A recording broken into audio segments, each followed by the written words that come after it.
Welcome back to Life and Books and Everything. I'm Kevin DeYoung. Today, just a short piece that I've reworked from something I wrote years ago about St. Patrick. Thought I'd clean it up, make it a little more of a generic piece that perhaps people can revisit from time to time or year by year when we come up to the St. Patrick's Day holiday.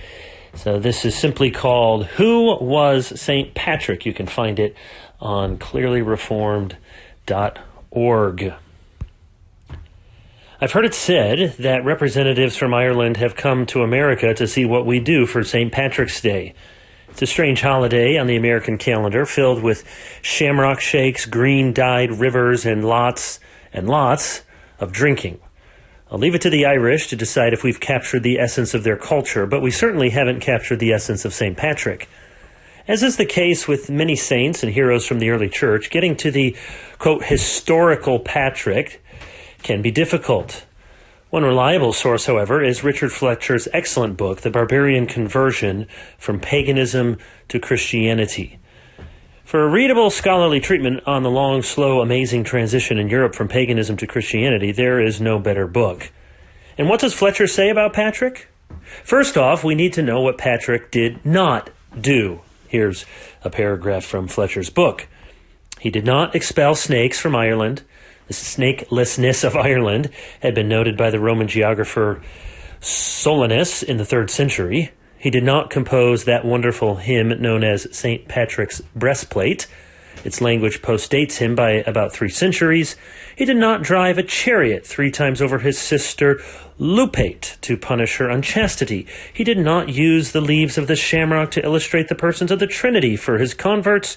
True, he might have done so, but it is not until the 17th century that we are told that he did. Determining fact from fiction for Patrick is particularly tricky because his writings were not always passed along reliably and because he wrote in remarkably poor Latin. With little formal education, Patrick did not handle Latin well. Fletcher says Patrick's Latin is, quote, simple, awkward, laborious, sometimes ambiguous, occasionally unintelligible. Bad writing and bad sources have meant plenty of bad information about St. Patrick. There is a broad consensus, however, on the basic outline of his life. Patrick, who lived his adult life in the 400s, was actually British, not Irish. He was born into a Christian family with priests and deacons for relatives, but by his own admission, he did not grow up a good Christian. As a teenager, he was carried by Irish raiders into slavery in Ireland. His faith deepened during this 6-year ordeal. Upon escaping Ireland, he went back home to Britain.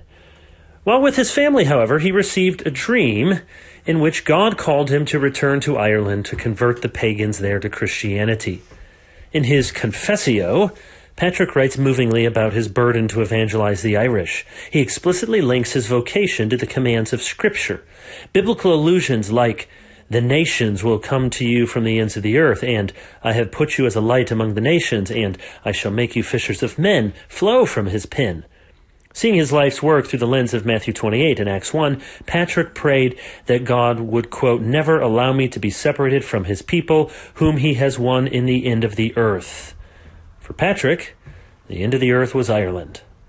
Over decades, Patrick is reported to have made, quote, many thousands of converts. He evangelized in cities and in the countryside. He encouraged the monastic way of life, ordained priests, and planted churches.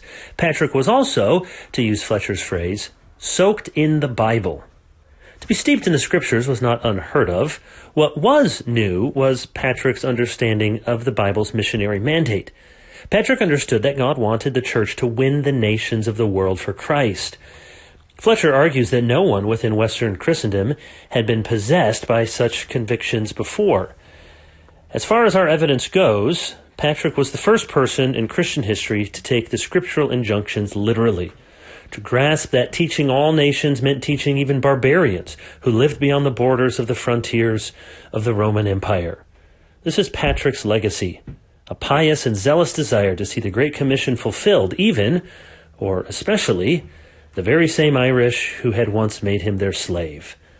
Our culture may remember St. Patrick in goofy and sometimes dangerous ways, but it is good that we remember him.